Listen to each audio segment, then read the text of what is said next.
बातमी breaking news पाहूया। भाजपचे खासदार मेधा कुलकर्णी आणि अजित पवार या दोघांमध्ये एका बैठकीत खडाजंगी झाल्याची माहिती मिळते। प्रथम आणि असर या दोन संस्थांच्या अहवालाची तपासणी करण्याची मागणी करण्यात आली आणि प्रत्यक्षात जमिनीवरती तफावत असल्याचा मेधा कुलकर्णींनी दावा केला।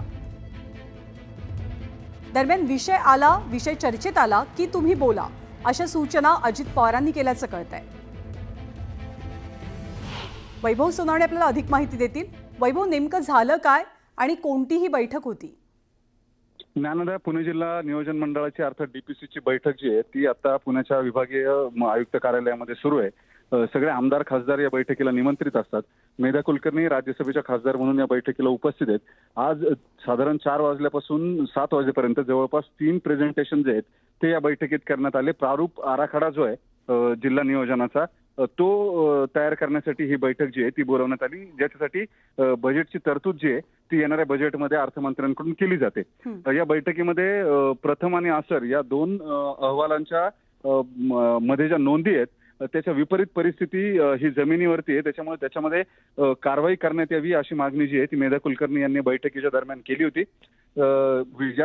या मागणीच्या दरम्यान प्रेझेंटेशन सुरू असल्यानं अजित पवारांनी त्यांना मध्येच थांबवलं आणि तुमची वेळ आल्यावरती विषय आल्यावरती बोला, प्रेझेंटेशन सुरू असताना मध्ये बोलू नका असं खडसावलं। त्यानंतर मेधा कुलकर्णी या शांत बसल्या आणि त्यानंतर मग अजित पवार यांनी त्यांना या विषयावरती बोलायची संधी दिली।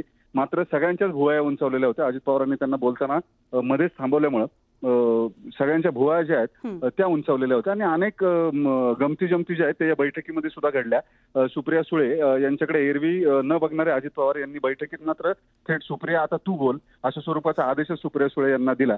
त्यामुळे बैठक जी आहे ती बैठक अजूनही सुरू आहे। जिल्हा नियोजन मंडळाची बैठक संपली आहे। वेगवेगळ्या आणखी ज्या बैठका होत्या मेट्रोच्या संदर्भातली कामकाजाची बैठक आहे आणि नवले पुलावरती वाहतुकीच्या ज्या अडचणी आहेत त्या बऱ्याच समस्या आहेत। पुणे शहर असो पुणे जिल्हा असो या सगळ्या संदर्भात या डीपीडीसीच्या बैठकीमध्ये चर्चा होईल। वैभव, धन्यवाद या सगळ्या माहितीबद्दल। आणि